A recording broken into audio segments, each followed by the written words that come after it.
할렐루야. 153 저녁기도에 오신 여러분들을 주님의 이름으로 환영하고 축복합니다. 오늘 이 저녁 시간에도 하나님께서 우리 가운데 함께 하시고 또한 여러분들의 간구 가운데 하나님이 응답하시는 놀라운 그런 기적의 체험을 하는 시간이 되기를 간절히 소원하겠습니다. 오늘 하나님께서 우리들에게 주신 말씀 보도록 합니다. 새로운 성경 말씀인데요. 베드로전서 1장 1절에서 2절 말씀까지입니다. 우리 같이 한 목소리로 다 함께 봉독하도록 하겠습니다. 시작.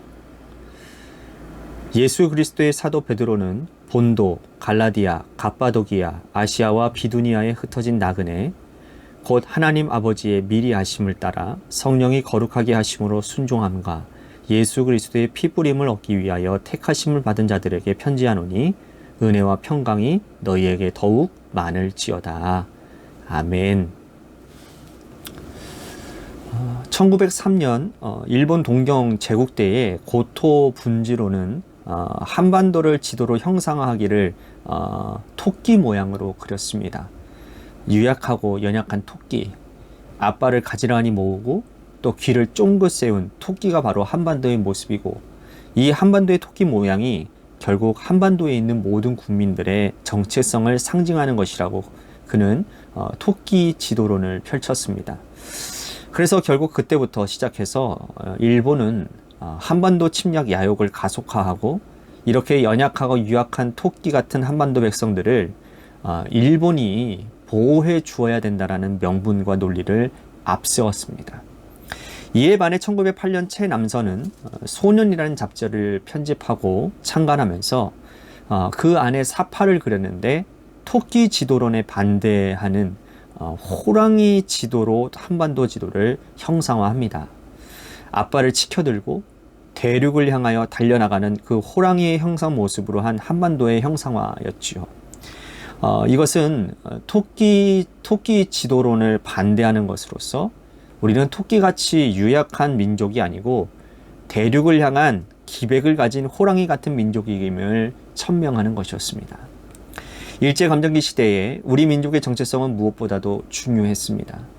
토끼 정체성을 가지고 살아가느냐, 호랑이 정체성을 가지고 살아가느냐에 따라서 고난을 견뎌내고 이겨내는 방식과 방향이 전혀 다르게 나타났기 때문이죠.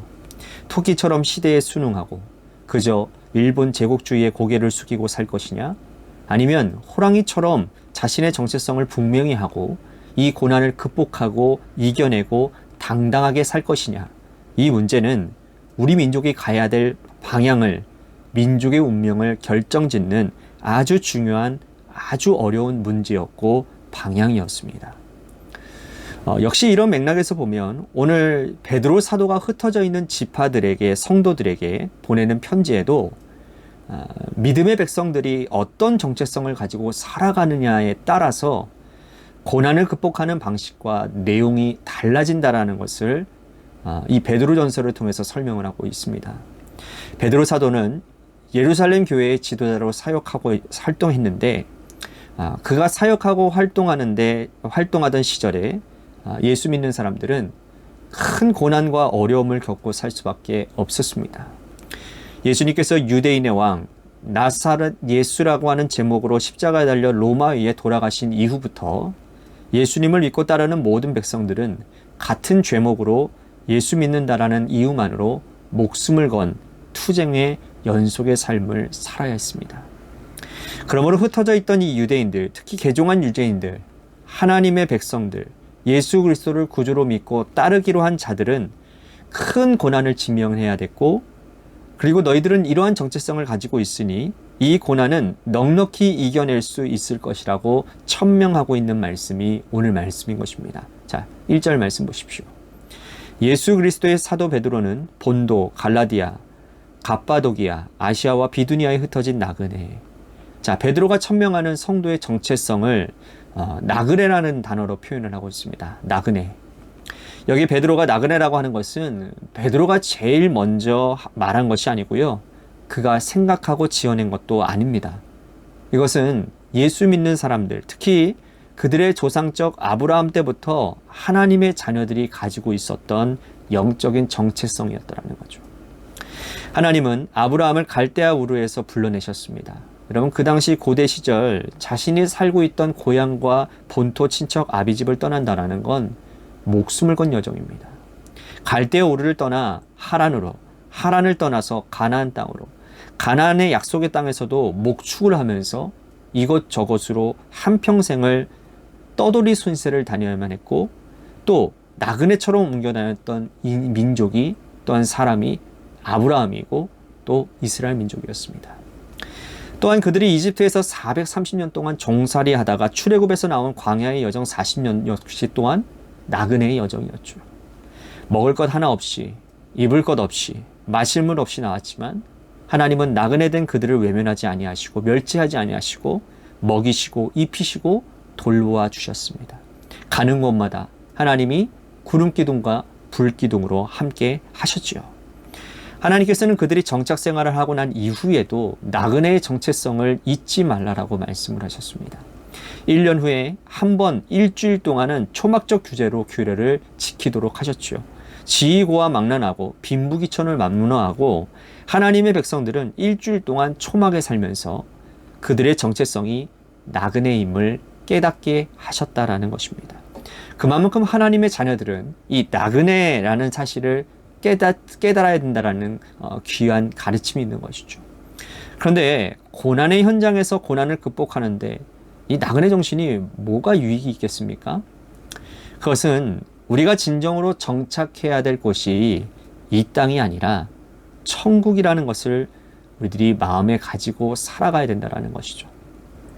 이 땅이 내가 정착해야 될 곳이 아니라면 지금 당하고 있는 고난은 잠깐 지나가는 바람과도 같은 것으로서 조금 더 가볍게 여길 수 있는 것이죠.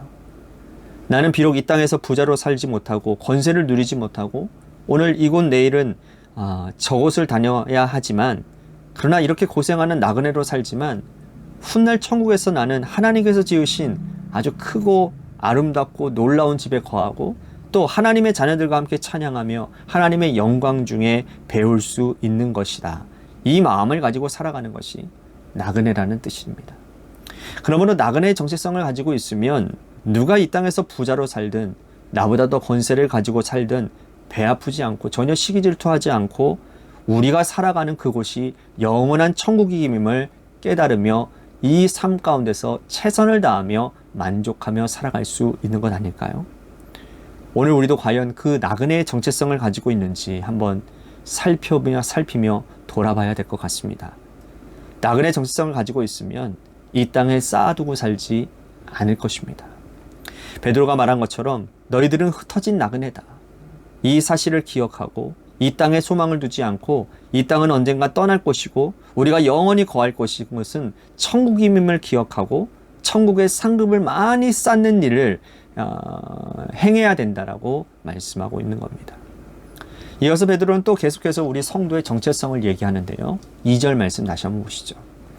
곧 하나님 아버지의 미리 하심을 따라 성령이 거룩하게 하심으로 순종함과 예수 그리스도의 피뿌림을 얻기 위하여 택하심을 받은 자들에게 편지하노니 은혜와 평강이 너희에게 더욱 많을지어다. 자, 세 가지를 이어서 설명을 하고 있어요.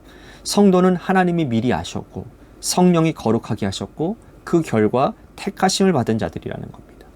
자, 이 땅을 살아가는 모든 성도들은요, 하나님이 미리 아시고 성령으로 거룩하게 하셨고 또한 결과로서 택함을 받은 자들이라는 겁니다. 우리가 이 땅에서 고난받으며 사는 동안 항상 궁금해하는 것은 내가 이렇게 고난받고 고생하고 사는 걸 누가 알아줄 것이냐라는 거예요.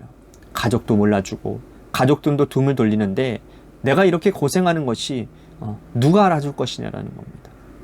하나님이 알고 계신다라는 말씀이에요. 욥도 고난받을 때 그의 아내조차 저주하며 죽으라 욕하고 돌아섰지만 그의 친구들조차 와서 욥에게 갖은 고난의 말을 쏟아냈지만 하나님은 그의 고난의 처음과 과정과 결과와 끝까지 다 알고 계셨습니다. 이스라엘 백성들이 430년 동안 이집트에서 종살이 할 때 우리들이 기억하는 거 아시지 않습니까? 하나님은 그것을 듣고 보고 알고 계셨다라는 겁니다. 우리가 지금 고난의 현장 가운데 있는 것, 하나님께서 우리에게 맡겨주신 사명을 감당하기 위해 움켜잡고 힘껏 이 고난의 시간을 견뎌내고 이겨내는 것, 사람들은 몰라주어도 하나님은 다 알고 계십니다. 알고 계신 하나님께서 미리 우리를 성령으로 거룩하게 하셨습니다. 내가 거룩하게 되어서 하나님이 나를 선택한 것이 아니라 하나님이 선택해 주셨기 때문에 내가 거룩해진 것이죠. 베드로가 이 부분을 아주 명확히 하고 있다라는 것입니다. 베드로가 거룩하고 그 하나님 앞에 쓰임받을 만한 자격이 있어서 제자로 부름받은 것이 아니지 않습니까? 예수님께서 그를 업으로 있던 베드로를 주님이 먼저 불러주셨습니다. 그래서 예수님의 제자가 되었어요. 예수님의 제자가 된 이후에도 그가 완전한 사람이었습니까? 아닙니다. 흠이 많고 결점이 많고 성격이 급한 사람인데다가 실수도 얼마나 많이 내죠. 그런데 거룩하다 하시며 불러주셨다라는 거예요. 이 은혜가 너무 커서 그가 성령을 받고 하나님의 은혜에 감격한 자로 살아가게 되는 것이죠. 오늘 우리도 거룩해서 부름받은 것이 아니라 하나님이 우리를 불러주셨기 때문에 그 은혜에 감격해서 구원받은 은혜에 거룩하다 칭해 주시는 은혜 때문에 오늘도 주 안에서 성실하게 믿음 생활 감당하고 있는 것이라고 믿습니다. 그러므로 우리는 하나님께서 말씀하신 이 정체성 미리 아시고 거룩하게 하시고 택해 주셨다라는 이 마음을 가지고 오늘도 우리가 택함 받은 자답게 살아갔는지를 한번 되짚어 봤으면 좋겠습니다. 그렇게 살아가려면 이 악한 세상에 우리는 물들지 않고 죄짓지 않고 당당하게 천국 시민답게 살아야 될 것입니다. 나그네로 살며 택한 자로 사는 그러한 은혜가 오늘 우리 가운데 있었는지 한번 나 자신을 돌아보며 기도의 자리로 나아갔으면 좋겠습니다.